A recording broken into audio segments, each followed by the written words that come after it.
back to the second tutorial. This time we're going more into details with the source code. In the first tutorial we were talking about what could be changed in the XML files, and now we dive deeper into the source code. Here's a quick overview about the things we go through. First, again, some requirements. Then we will together set up OpenDS, the source code of OpenDS, to integrated development environment. And I have prepared some source code examples, some rather basic examples. So I hope you can follow, even if you're not an expert in game development. And at the end of the session, we'll learn something about how to establish a connection to OpenDS in order to grab data such as speed and other values live from the running system. The requirements for implementers are almost the same. The only difference is the last entry of this table that you now need the Java development kit. This is a requirement from the JMonkey engine. You need at least version 6 or higher.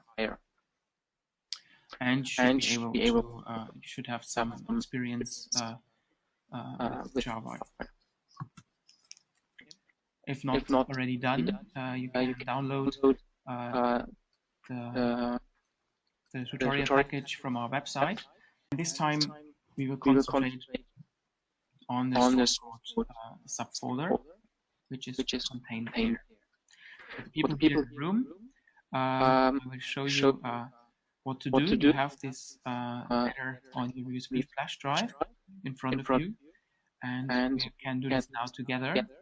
I try to guide you. We're going back to where we have stored these folders on our hard disk drive. We go to the software, and this time we need the assets folder that we moved to the binaries for the first tutorial. We need this assets folder now in the sources folder. So just go there and cut it out here, as we now need it at that position.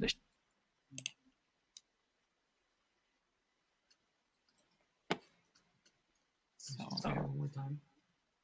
It needs to go from the binaries folder. We go into the binaries folder. There we have the assets before. I cut and go up and down into the sources, and I paste it here.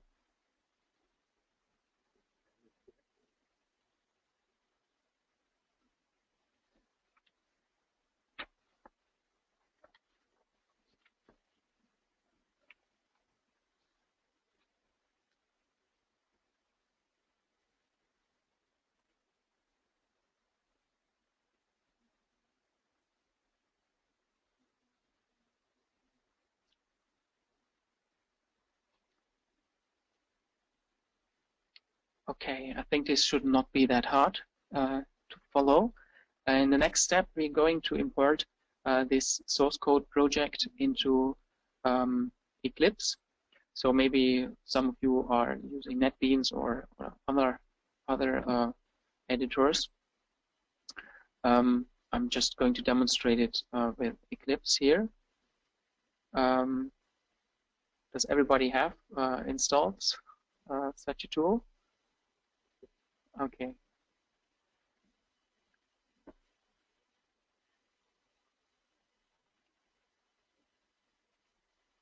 So I run Eclipse from my computer. I think it's not the newest version.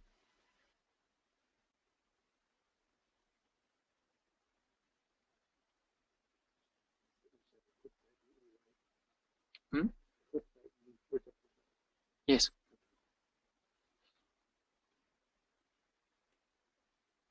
You don't even need the EE version. So if you started for the very first time, it looks somehow like that. We can skip the welcome message, and it's our working space. Everything is rather empty. So I just click on File, Import, and there's a list of what I can import, and just want to import an existing project into my workspace. So we can now select the root folder,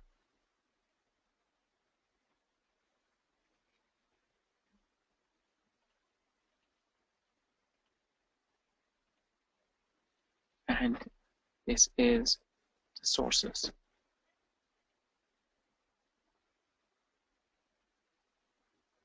Okay, I don't check this box here, copy files into my workspace, as this would take too much time. So it's just linked. Yes, please. Okay. Let's see what happens here.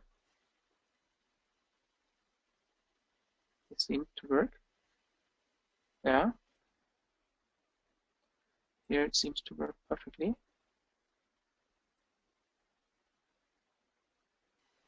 It would be fine if you could run this simulator as Java application. I tried to do this.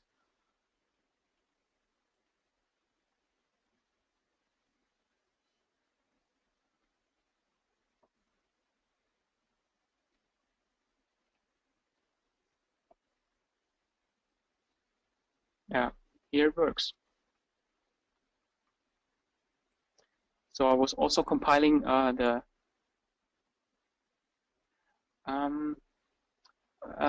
did you make sure that you have installed the JDK? Maybe you just your Java version might be trying to run any precompiled any build files. So this might cause this class error. So yeah, you can see now this time I'm running the simulator from the source code. The result is exactly the same. So we can quit this as this is currently not relevant for the upcoming tutorial. So let's get back to the slides. We keep the editor open as we will need it for some examples later on.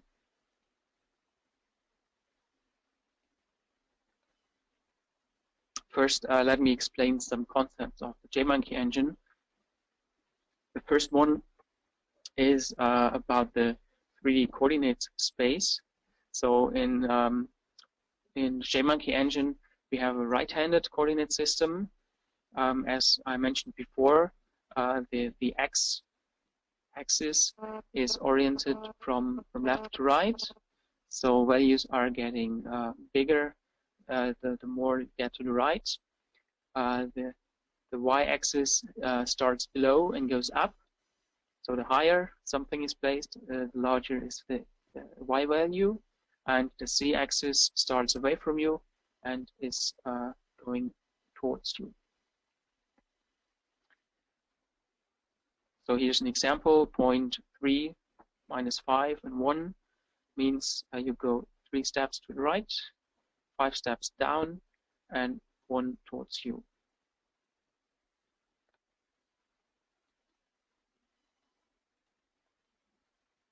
The next is a rather interesting presentation. This is where you can find some other demonstrations as well. I just considered to show you this, which can be found on the JMonkey website. So it's quite nice and shows clearly about the scene graph. I think I can also show it in full screen mode. Yes. Okay.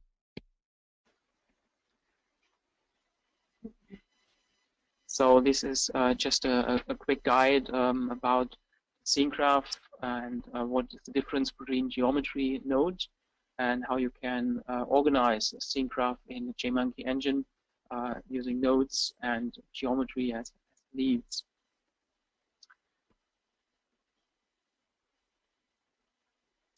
Yeah, I think we can go over that.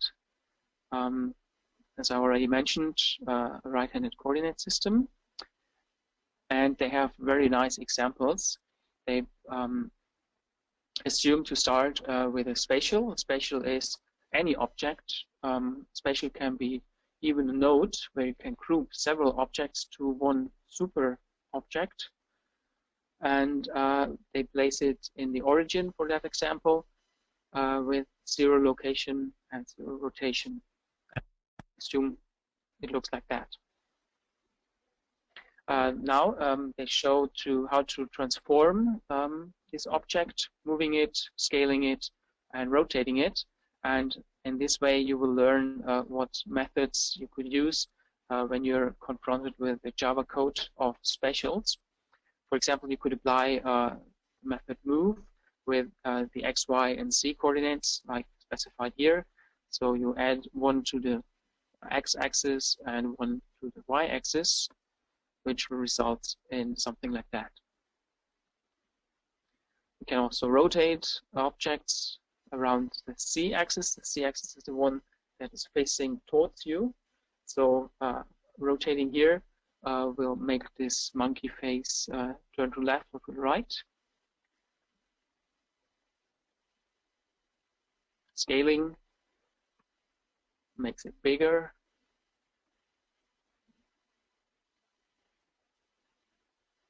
And now they're going to talk about the geometry. Geometry is everything that's visible. So every object that we placed before, every car, every road sign is a geometry inside the scene graph. Has a mesh. And as well, they assume this monkey face to be object with a white material. Now they want to apply a different material. This is something we could do also with our cars. If we apply other materials, we could change the texture and the surface of these materials. What we did before with these boxes, so they were transparent. If you wouldn't apply any color, and we changed the material for the red box, for the green box, and for the blue box, in a similar way as it's shown here with the set material method. This is just for demonstration of possibilities of the JMonkey engine. Nodes is another interesting concept. We have spatial, which is a superclass of node and geometry. So nodes are spatials and geometry are spatials. And you can build a tree using nodes and geometries. We always start with a node. This is the root node, and you can attach further nodes or geometries to this root node. So we will see this. We assume this is a node, and we can use the method attach child, and any spatial, which might be a car, a traffic sign, anything, could be added to a node. Now we could also move it again. This is what we did before. Translate the monkey geometry one up. Move it. Now the node is now moved, not the geometry, so that we will see what will happen. The node, as it is attached to this child geometry, both will be changed. So you can use the notion of node to group several geometries to just one node, and this is the point where you can make the whole bunch of objects that you group to this node, you can move. So this is your handle for moving a large group of objects. So this is a really mighty way to have several nodes for several things in your world. So maybe one node is the scenery node. You attach all the static objects. You would have a car node that's able to move in your scenery. You add the wheels, you add everything that belongs to your car to that moving node. So you have different subgroups in your scene. What happens if you rotate a node? Well, the geometry, all the geometries that are attached will also move.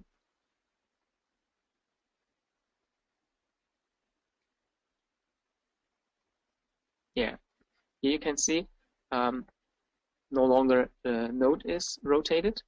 We just rotate the spatial back, and what happens? Only the spatial will be rotated.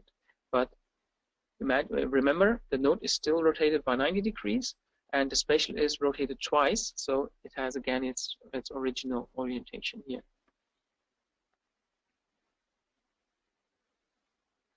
So now they are going all the way back. First node is rotated back.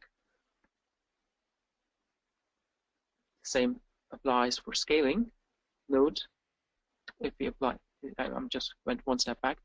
You can see they scaled the node to double its size. All detached children will also be scaled by this factor, and this results in the geometry and in the nodes of double size. So next, they now only use the spatial and scale it back by half. So the spatial will be back at the original size, but all the other elements contained in the node will have doubled in size. So these are nice games you could play with within your scene graph to manipulate all the objects. Next is how to organize such a scene graph. So this is what I tried to explain already. You start with a root node, and you could add two further nodes.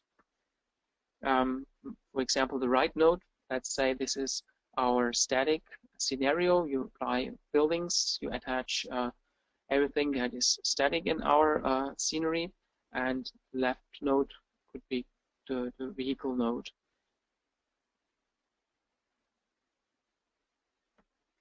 So you can see in here only this node is changed. It doesn't have any impact on nodes that are higher in the hierarchy, and only influences the nodes and geometries that are children of the node that we changed. Yeah, you see they also use the difference between immobile and mobile nodes.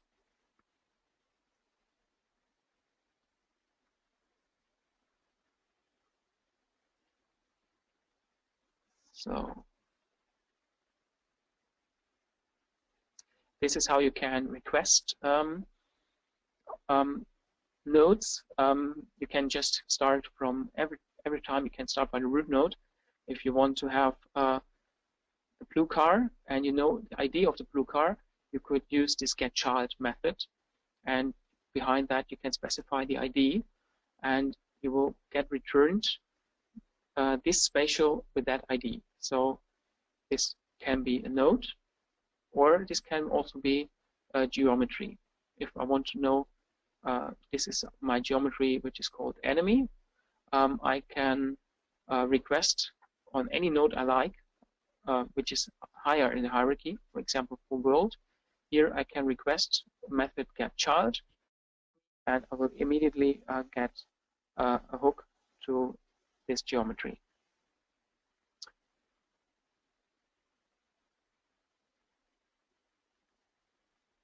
Yeah, then we have we will see this in more detail later on, what culling means. This is hiding and and presenting spatials. You can, without removing objects from your scene graph, you can make them visible or invisible as you would like them. And this is also possible in an automatized way. Here we have another example for scene graph, and let's set culhint to always, which makes the corresponding object invisible. And we select now house 1. We apply this culhint method, and house 1 should now be visible. So this is a very quick way to let objects appear or disappear. It's much much less resource consuming than removing it from the scene graph or reloading it from the hard disk. But it's more memory consuming of VRAM, because these objects are still loaded to your memory. So now it's set back to inherit, and the building is back again. If we select a node, then this will have impact to all its children. This node has 2 children, and if we apply the cull hint to make buildings objects invisible, both houses will disappear. Then, yeah, you can just change it of one object back, so you overwrite the inherited values. So you set this node to invisible, and by setting house 2 to visible again, the first value will be overwritten.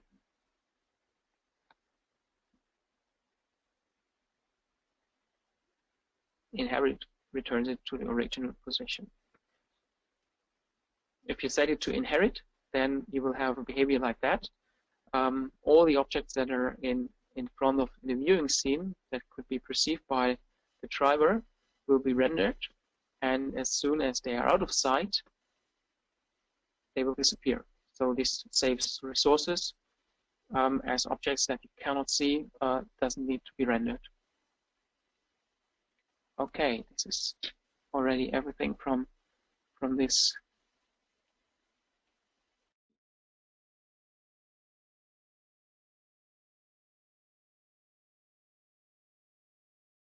Okay, now we're back in the slides. This is what we have already seen. We have a root node in our scene. Everything you implement with the JMonkey engine has a root node. You can attach any nodes and geometries you like in order to make them visible. Attaching anything to the root node by default lets the object appear in the rendering scene. Detaching it removes it again. And we always have this parent-child relationship, as we have seen from this previous demonstration. Okay, so the next concept is to get closer to the source code. There we will have a first exercise very soon. This is the structure of every application that has been created with the JMonkey engine. We have 3 important methods. So the first one is simple init app. Everything that is written there will be initialized at the very beginning. And the other one is simple update. This is performed several times per second every time the game loop is running. And any interaction, any updates to car's position or whatever updates in the physics simulation can be manipulated at that position. The third one is to create modifications with frame buffer, and is not necessary at all.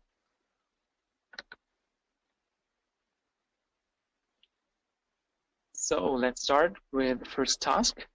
You can now go back to your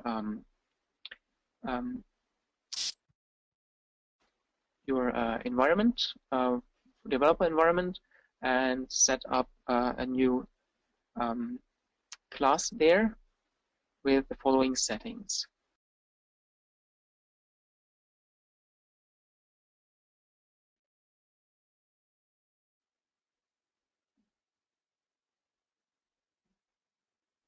Okay, as most of the participants have made it to set up the Hello World, I'm going to follow this in my example.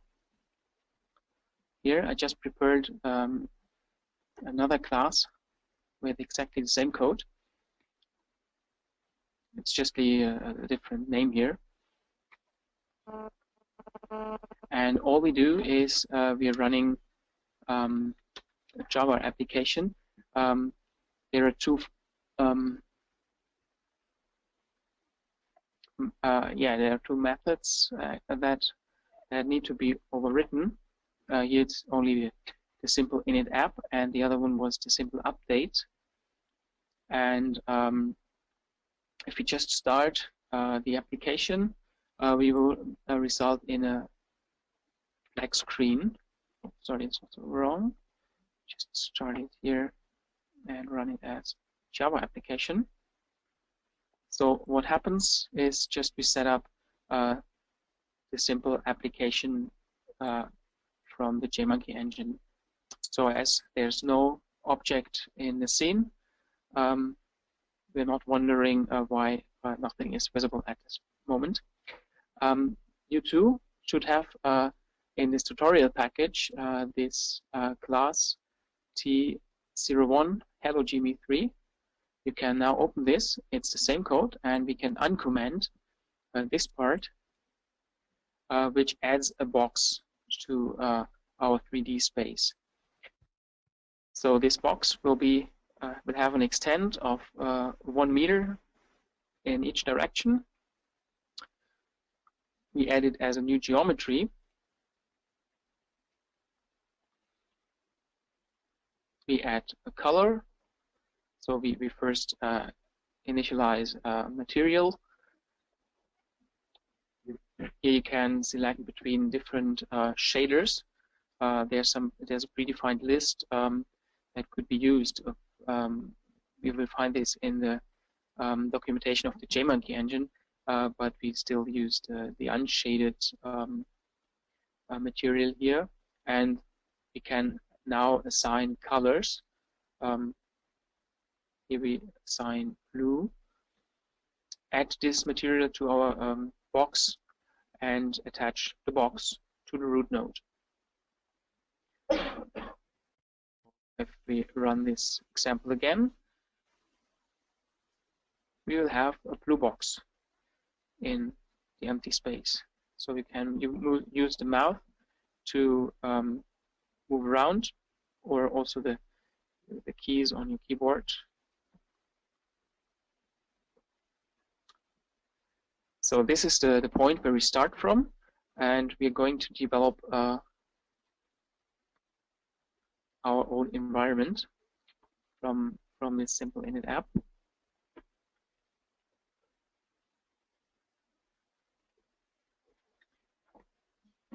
So this is what we already did. As we have seen, there's a root node, and at the end of this example, we attach this blue box to the root node in order to make it appear. What we did, the box was not visible, and after this method, we can see it. In the same way, we can remove objects again. So in the last line, if we had this root node detached child blue box, we could remove it again, or using the method detach all children, and the scene would be empty again. We have 3 ways to ask for any spatials in our scene. The first one we have already seen from the previous presentation, where you could ask to get child. So the get child method plus the ID will result in the blue box if we would ask for the blue box there. All the objects in the node are enumerated. So we could also use this if we know the position. In our case, it would be the ID 0. For the first object, we could ask for get child 0, and we would also get the blue box. Or if you have access to the box, you could ask for the parent, and you will get the root node as a result. So here we see some explanation about the difference, again, between geometry and node. Geometries are visible as long as you don't say other, and nodes are always invisible. They are just used to group geometries and other bunches of nodes to one super node.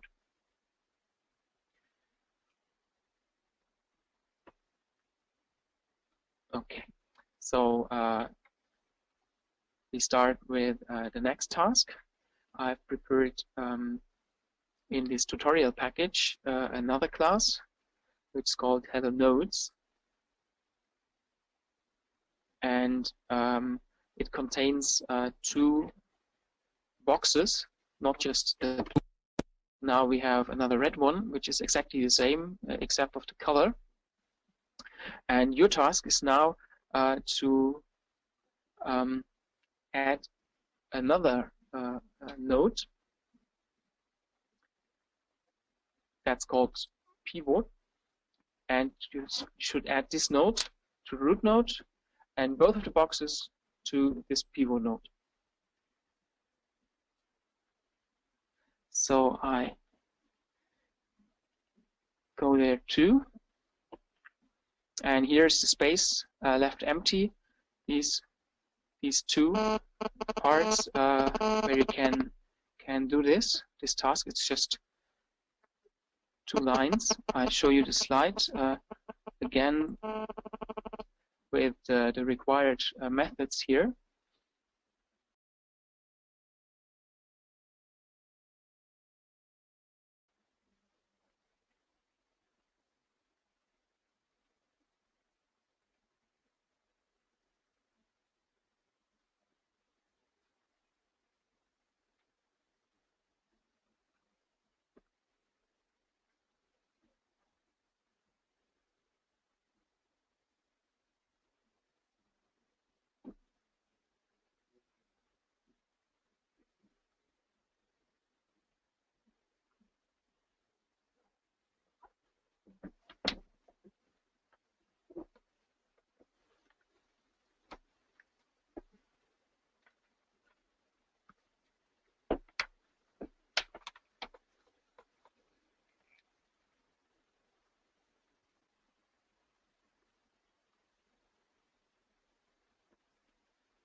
Okay.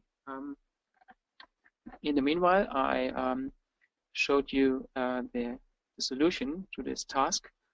I filled in these missing gaps. Here I attached this pivot point to the root nodes, and to have the red and the blue box attached to this common, this shared pivot point, I need another 2 lines to do so. And transitively, I attached the red and the blue one to the root node. So they are both direct childs of the pivot point, which in turn is a child of the root node. So also the red and the blue one are children of the root node. And here in the last line, I'm rotating only this pivot point. And if we start again, I think this is the wrong, to start this one. Then we should see 2 boxes which are both rotated, even if I just selected the node to be rotated.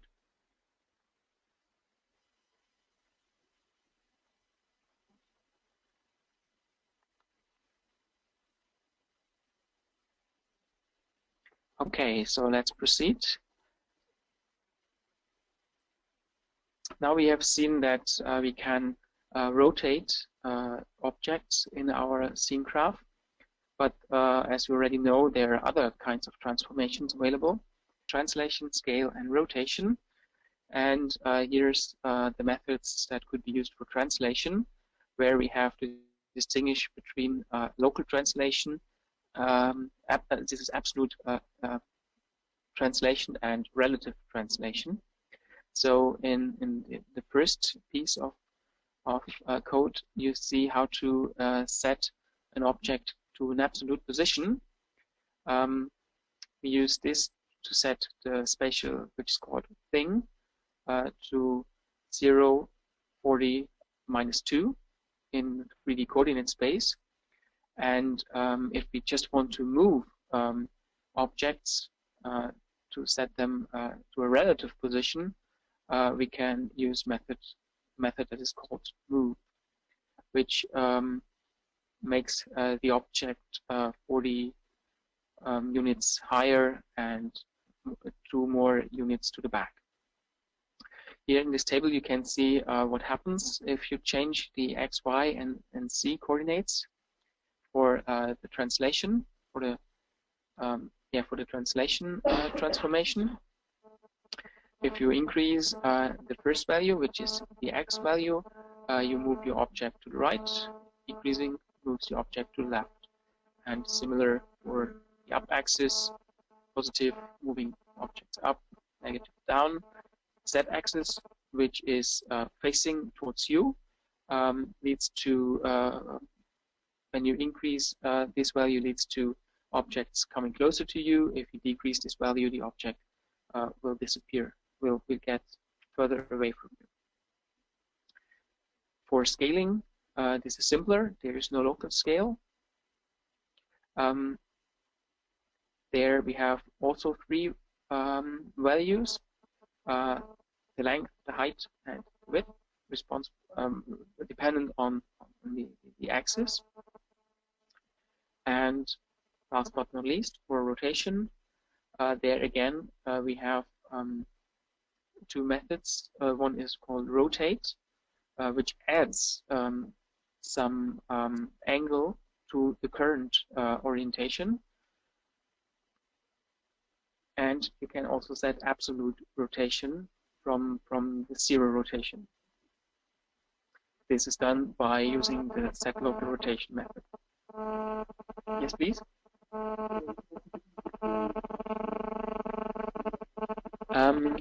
The question is, what's different between absolute and relative positions? Let me explain it with positions. It might be easier to understand. If you consider to have any object, maybe in this room, I have a pen now in my hand, and I apply the method set position, and I call this position door. Then this is an absolute position. I set this pen to the door because I know that the door has any position in the room, and I apply this also to the pen in my hand. And relative position, to move it relatively, you have to know where this pen was before, and you add it. You say I add the pen 5 units to the left and 3 up. And for the absolute, you don't have to know where the pen was before.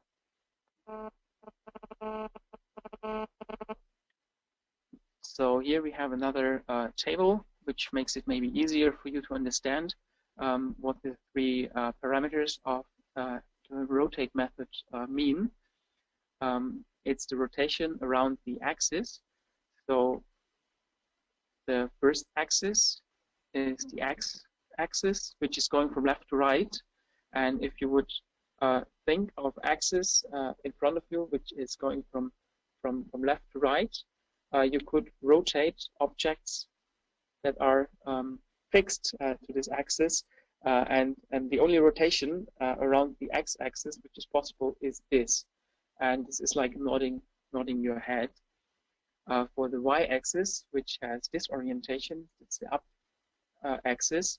The objects can only rotate around the up axis in this way, which is like shaking your head.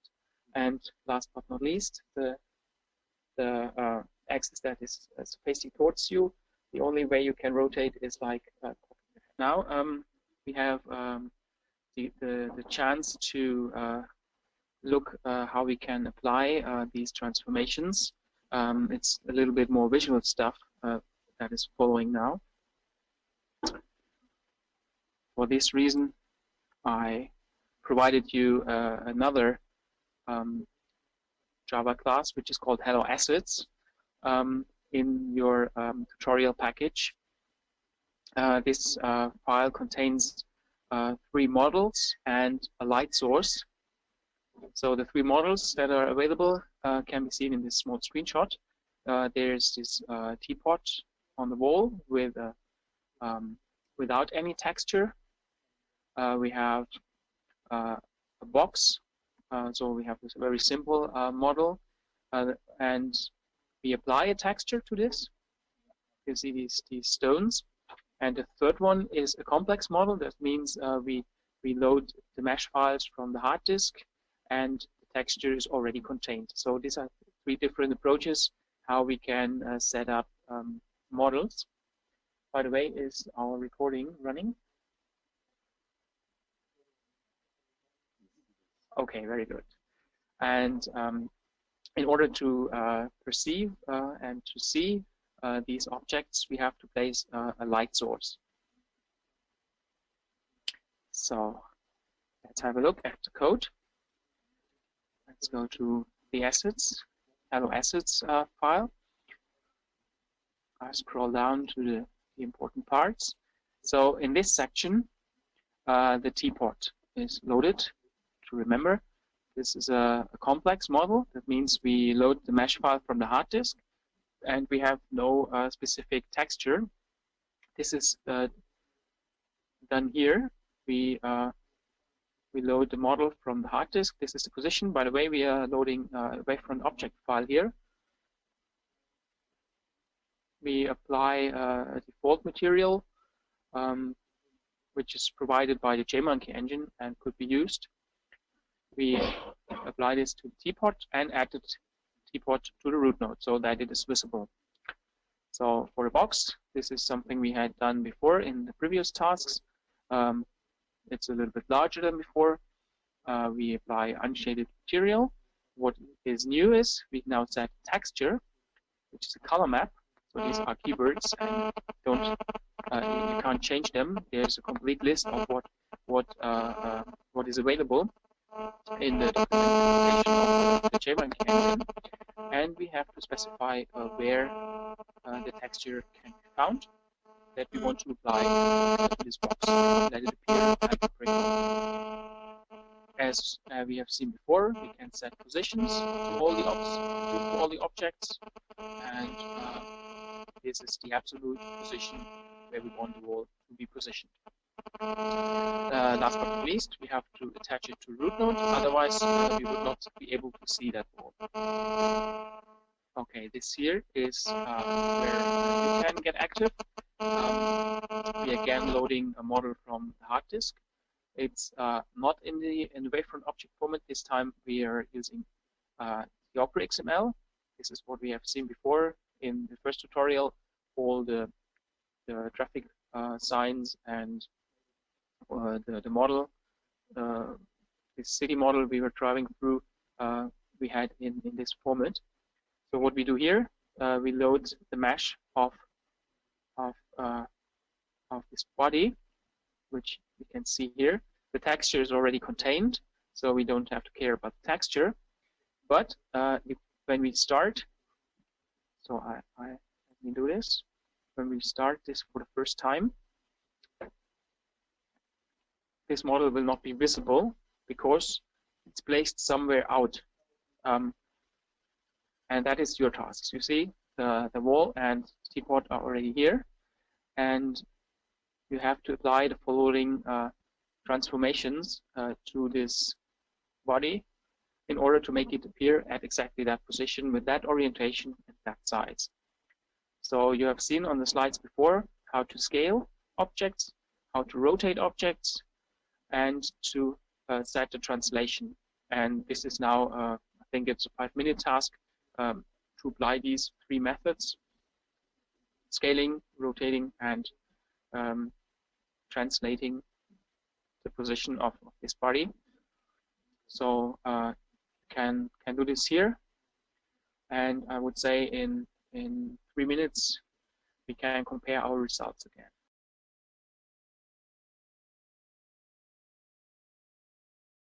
We go through together. I just paste here the solution, and then we can go together.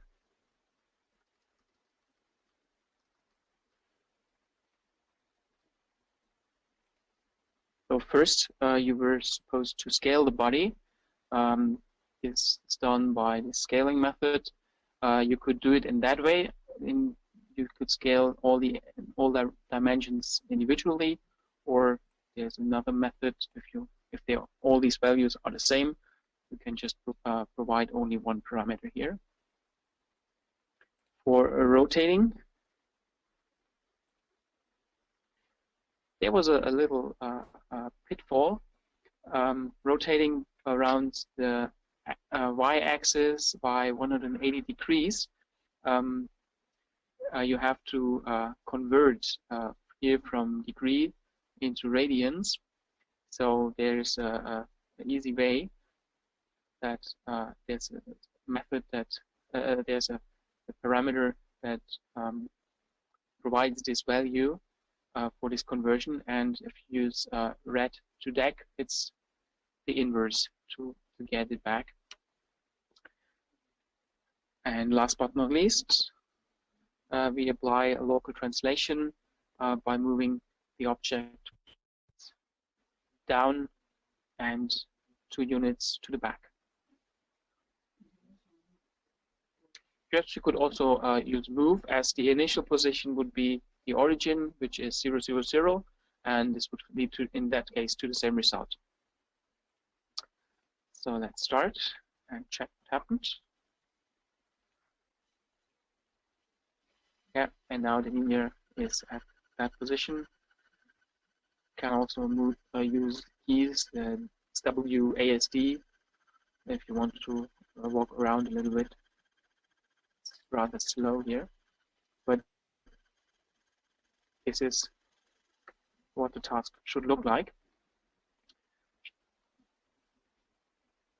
So to make the scenery even nicer, yeah, this is a task I think we skip. It's just adding text to the rendering screen. I think if you're interested, you can try this at a later point of time. Let's do more visual stuff here. In the same way as we already added these 3 objects from before, we can add another model which is contained in your tutorial package. It is found at the given location in the scenes town main scene, and just try to load this model in the same way we loaded the other ones. And if you move it 5.2 units down, it will be positioned at the feet of this body. And you have to double the size of it.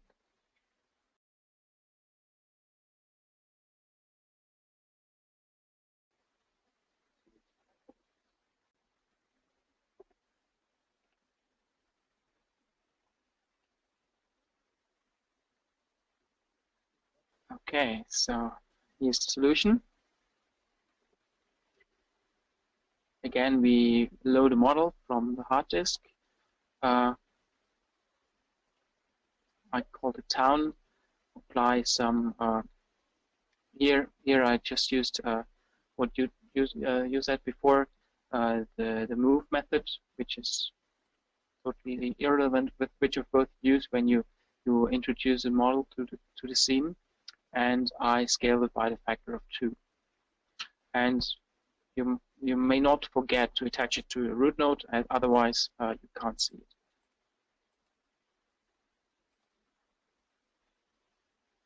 Running the simulator again should result in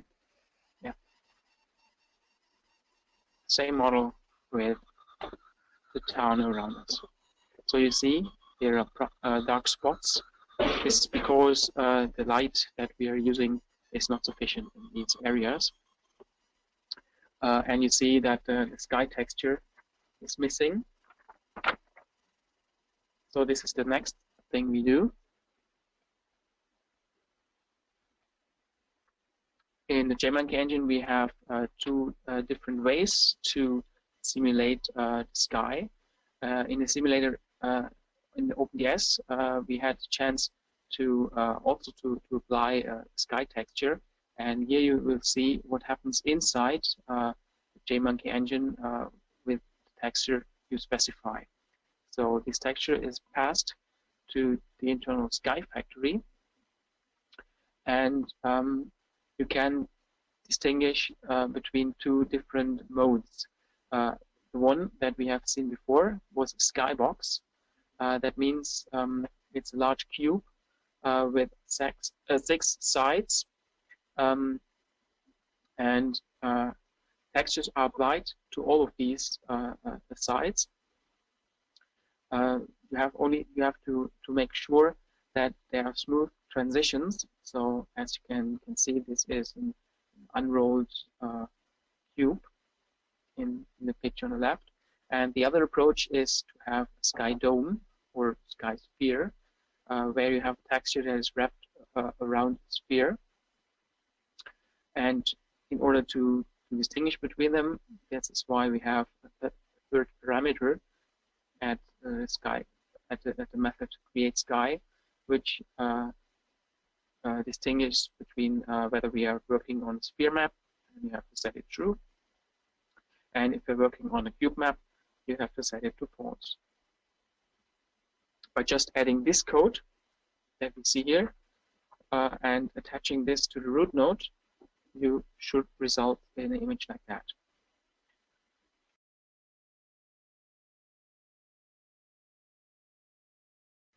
So we can try this. I just copy, I prepared it here.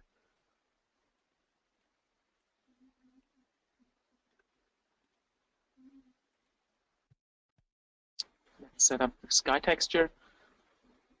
I use the Sky Factory, and here's the target where I can find this texture.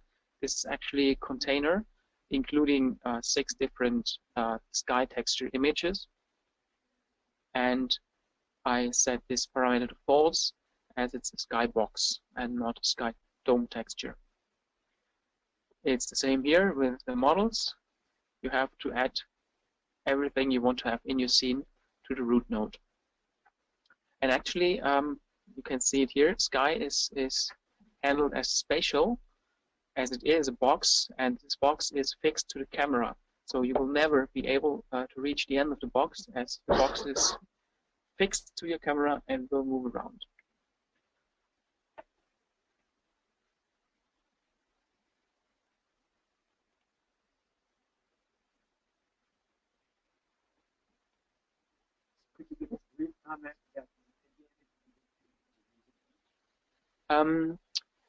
Yes, the big disadvantage of the sphere map is that it's not that easy to generate. So for the boxes, you can do this with a digital camera, and there's some stitching software available where you can make one large image out of this. To me, I think it's two different approaches, but I don't have any preference. If you have it depends on your source. So you have different ways. I don't have any preference. The question was if both look equally good. This is something I'm not able to answer. It strongly depends on your sources. I think you would not be able to see it whether you are in a cube map or you are in a sphere map. When you're in the scene, I think you would not be able to distinguish. I'm not sure about that issue. The question was whether there is an issue in the computation power that is needed for both approaches. No, I guess the difference is only provide 2 ways depending on the software that people are using. So if you used to use sphere generation software, go use the sphere. If you do stitching, go use the cube. It doesn't really matter.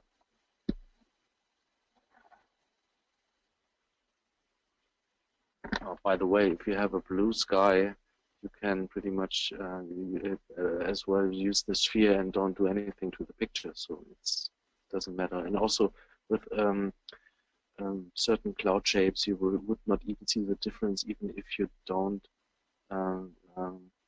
apply this warping before, because clouds are not sometimes not very well defined.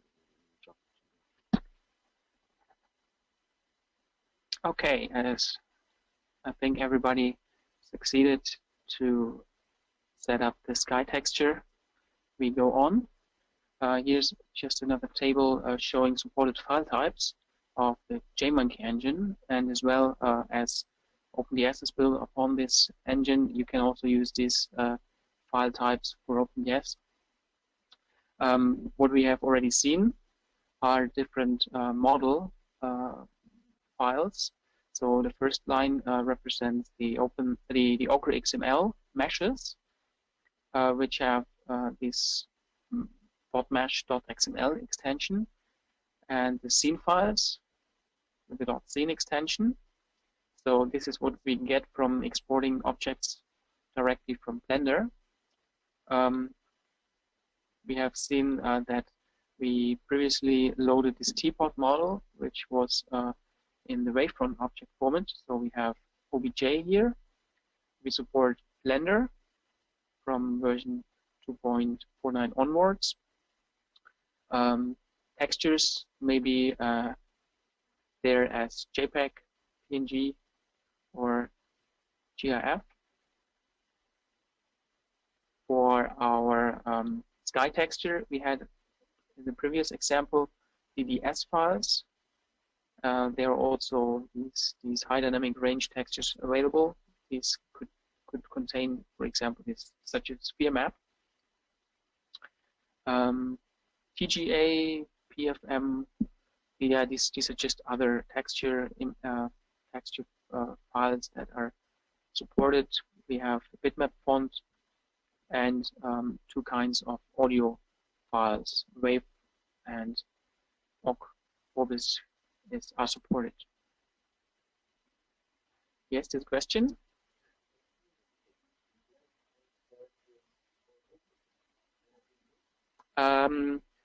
Yes, the question was if we can use blend files directly to import objects. I have to confess I don't have experience with blend files, but the JMonkey documentation says it is possible.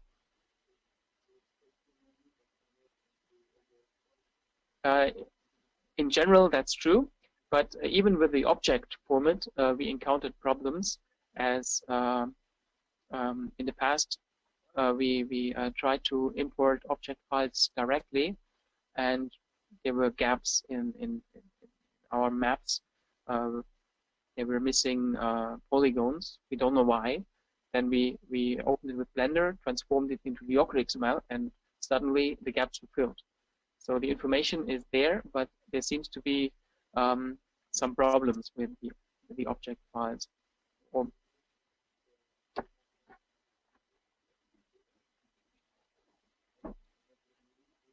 Yeah, this might be yeah, okay. You just wanted to add that in a new version that this problem might be solved.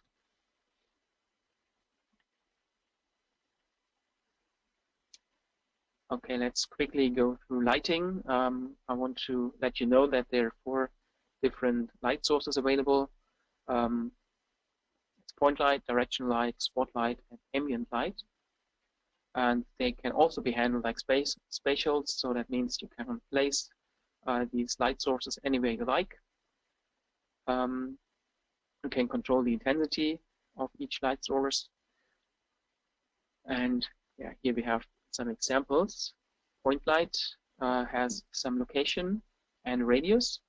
So this is the range where you can perceive this light. And the farther you get away from the light source, the darker the intensity decreases with increasing distance. Typical examples would be a light bulb, a candle, or anything like that. Here's just how it is introduced to the source code. So at the end, you see it's like just like spatial, also added to the root node when you want to have point light in your scene. It's very similar with the directional light. The only difference is it doesn't have position, as it has only a direction. This is to simulate infinitely far away light, such as sunlight, which has the same direction in any point of your map, and therefore you won't need a position.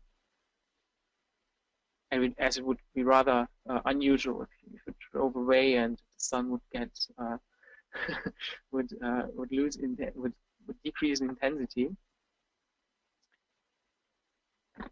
Can you perhaps comment on the actual vector specification? So what does the vector mean? The vector for direction shows us can be used to specify from what angle the sunlight is coming to illuminate our scenery. In this very special example that we see down here, this means starting from the origin, the start point of our vector is half a unit to the left, half a unit down, and half a unit back from us. And if you connect this final point with the origin, you will get the direction this vector is facing to, which is needed to describe how where the directional light emanates from. I hope this is what you wanted to know. It's also, maybe we could also say at this point that the actual numbers are parameters in the scene file, just to loop back to what we had in the morning, and that the scene file contains the numbers that form this vector if you create a directional light there. Yeah, that's right. Yeah, and here we have spotlight, which is just some special point light. It has also direction and a position, and additionally, it has 2 angles and radius, of course, for the intensity, the range. These 2 angles, they are used as central maximum of the light cone and as the edge of the light cone. So this means where this dark spot that you can see here, you can let's assume that the point light is somewhere at the top of this sign, and what makes this point light to a spotlight is that there is a defined angle in which this light is perceived on the ground or on these objects that are inside the light cone. So if you enlarge this angle, there would be more area on the surface which is illuminated.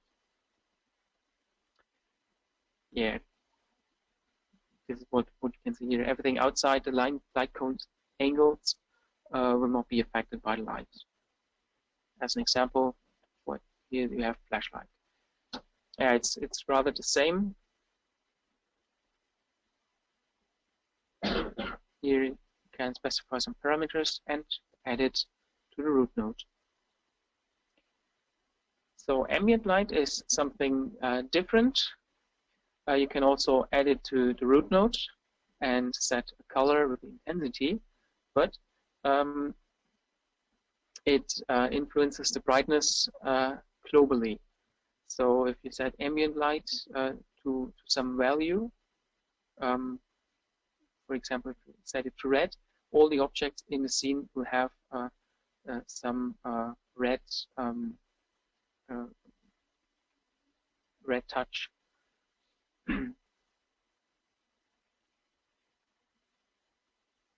Okay, so here's just an example on how to place a point light.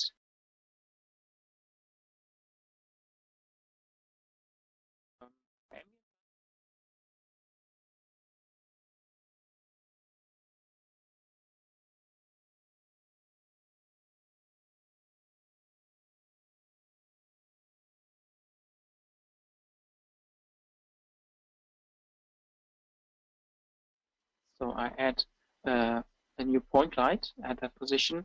You can specify color. In our example, we just have chosen red. You can set the radius. So if you are in a distance of 100 meters away, you won't be able to perceive this red light anymore. But if you're closer, the closer you get, the brighter the light will be perceived. And we set an absolute position very close to the origin, and we may not forget to add it to the root node. If we start now again, the result should look like in the screenshot. Yeah, I think there's somewhere the center of this point light, and you see the farther you get away, there's no light visible. Yes, please. Yes, shadow was not installed in here. We have just this small example. Shadow rendering is not part of our example here.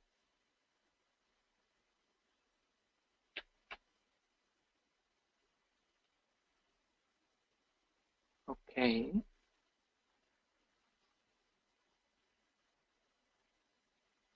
So just give me another 5 minutes. I want to introduce the second important concept. By now we have only investigated on the simple init app method, where we could place all the action that occurs at the very beginning when you start your game, and we didn't have anything moving in the examples we have seen so far. And if you want to get some action into it, you have to place it in the simple update method, which is part of every simple application inherited class. So I'd also skip this task here and show you what I mean. So this is again back to the very beginning. It's a very basic example. You can see from the Hello World example at the start of the second tutorial, we again have this blue box, and we added the blue box to the root node. So I just run this as a Java application, and it's the same what we have seen before, just this blue box. And now I just want to show you why we have this simple update. This method is called while the game is running all the time,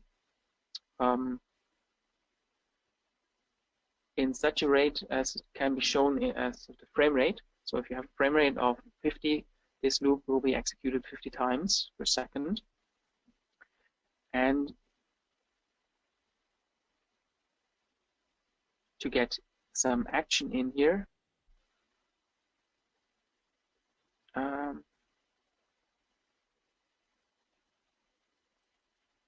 it's just one line I want to add.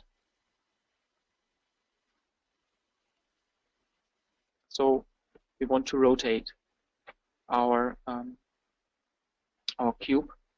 So this method is called multiple times, and we rotate our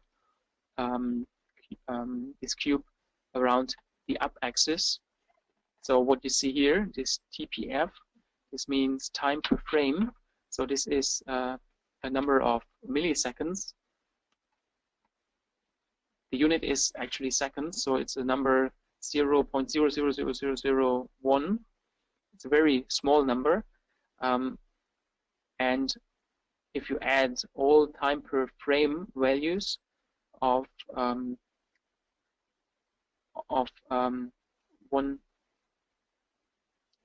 1 second of your frame rate, then you will get exactly 1 second. So that means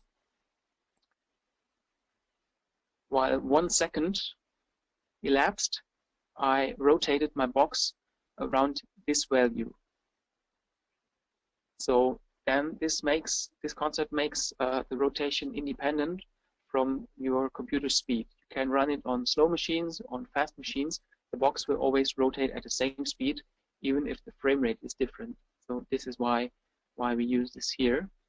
And just let me show you what happens. So I have to store. This was this question.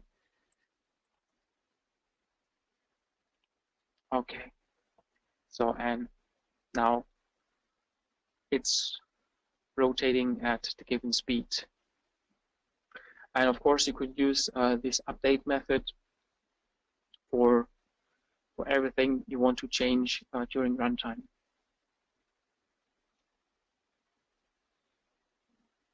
Okay, I would say this is a good point to stop. The things we are leaving out is about input handling, how you can assign joystick buttons, steering wheel buttons, how you can assign keys of your keyboard, mouse actions, and the backface, the view frustum culling, how to make objects visible and invisible. But if you're interested, I think you could work through by the help of the slides. These slides are also contained on the USB flash drives. Today, I think we won't make it in time. For that reason, I pass over to my colleague for a more interesting topic, how to establish data connections to OpenDS. Okay, so you can have my seat. This is Daniel Brown. Hi everyone.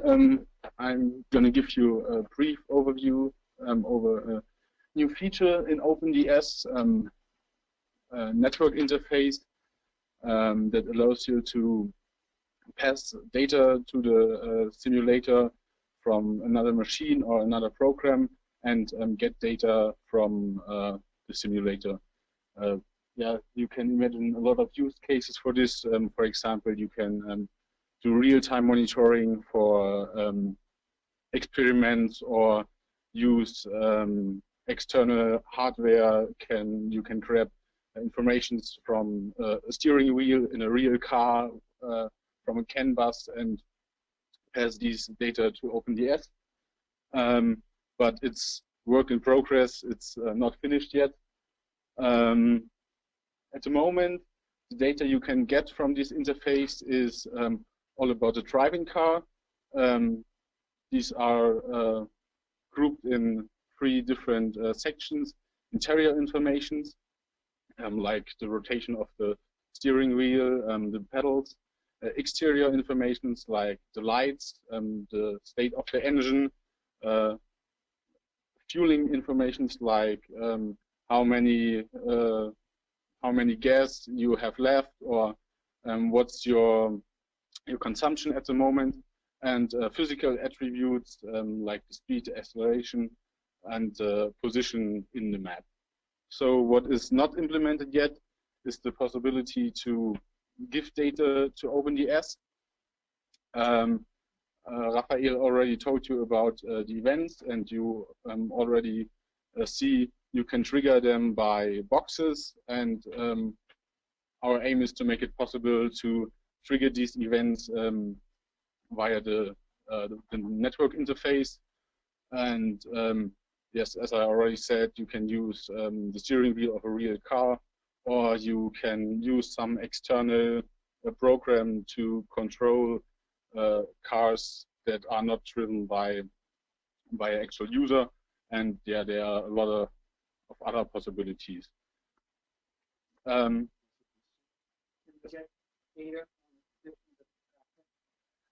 Not yet. At the moment, you can only get information about the driving car.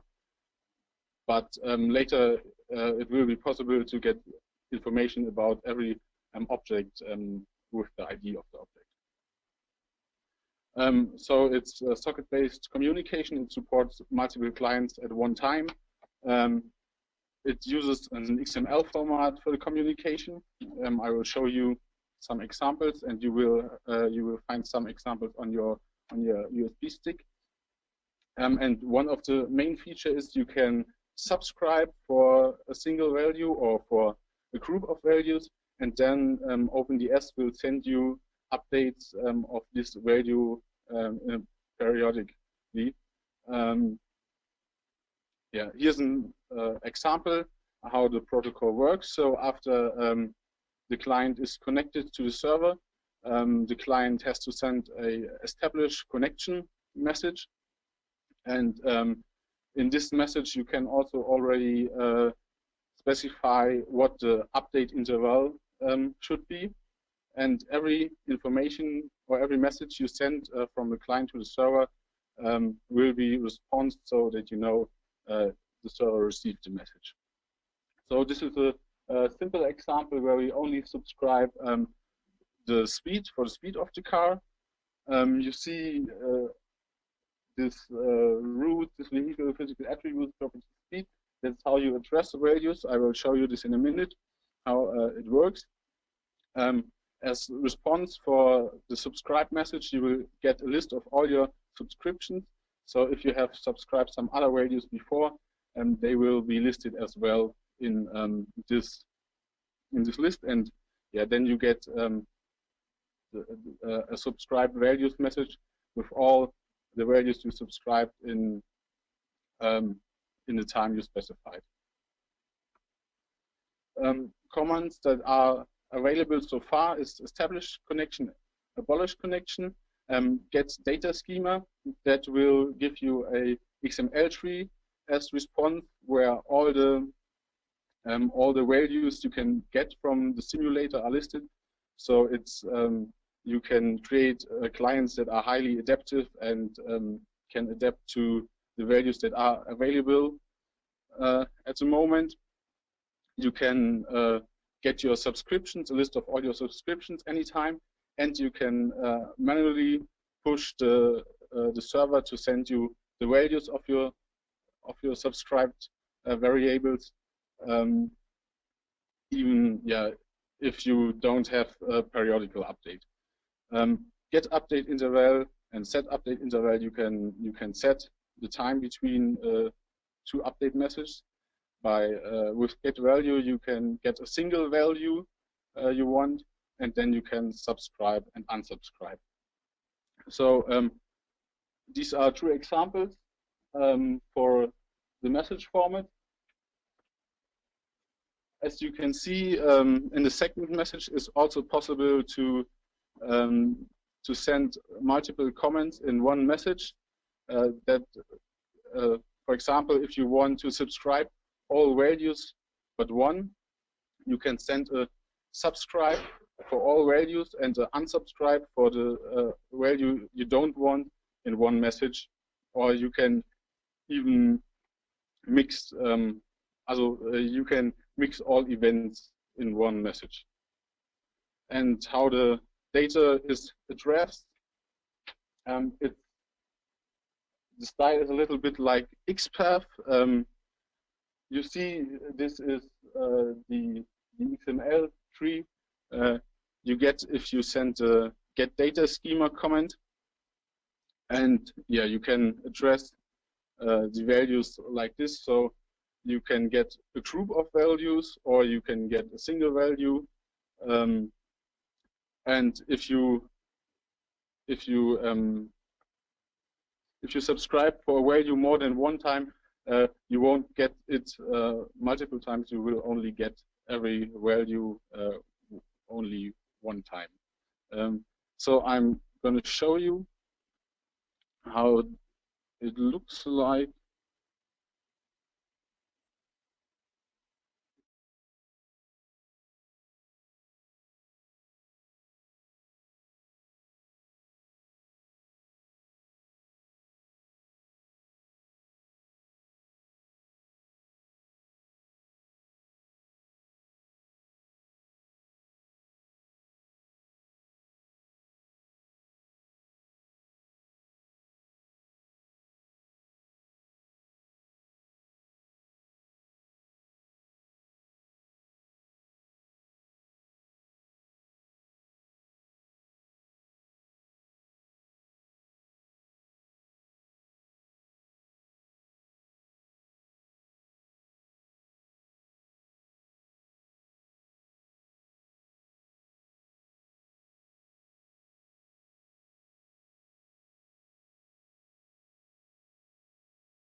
So here you can see the interface is started at port 3519, and then we have some example client. We can start.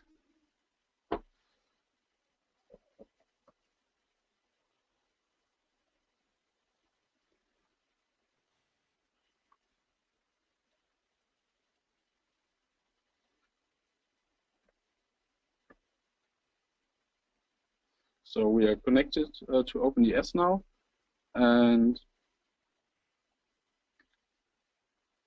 where are the dimensions? So these are the examples you also find on your USB stick, and with the example client we can just send one of them.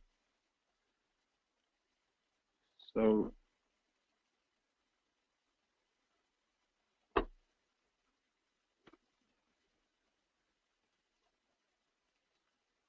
first we send a established connection message, and as you can see we immediately receive a connection established message. And now, for example, let's subscribe some value. So, for example, the speed.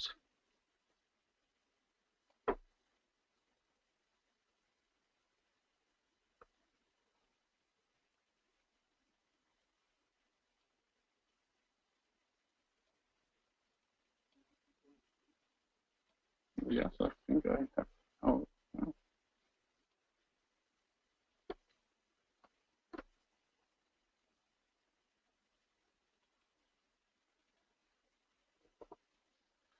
Subscribe.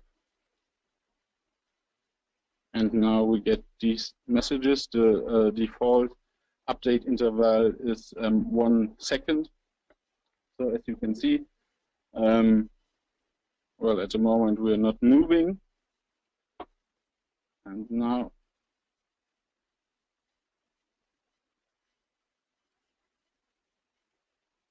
if we drive,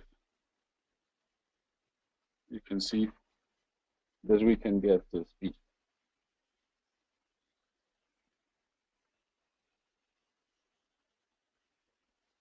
Yes, that's it. Yes. Yes, because the idea it developed from a project we did where we use the XML format, but we are thinking about give the user the possibility to specify the format of the message. So because we know it's a big overhead for if you just subscribe for one value, but it's yeah.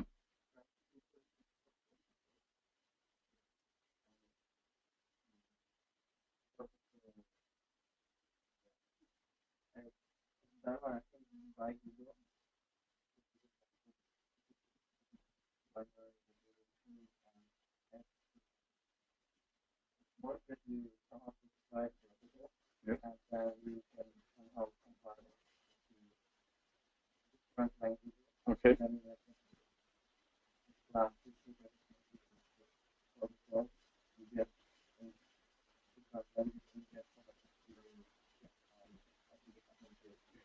Yeah. Yeah.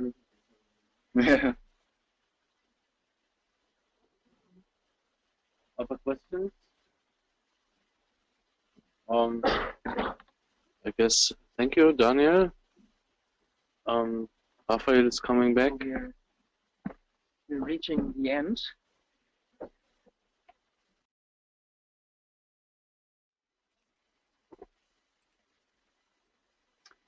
Yeah, this is, I think, also the last chance for general questions about tutorials today. I see only faces waiting for the end. No? Yeah? So the tutorials today will be posted Yes, the materials for today are already contained on your flash drive, and I got a request this morning to provide the slides of the introduction. These slides are not contained on the flash drive, but I will upload them, so you have every slides of today, and also the source code samples at hand. There's only one thing I could add: the solutions to the second tutorial was missing, but then you have everything. Solutions are good. Yes.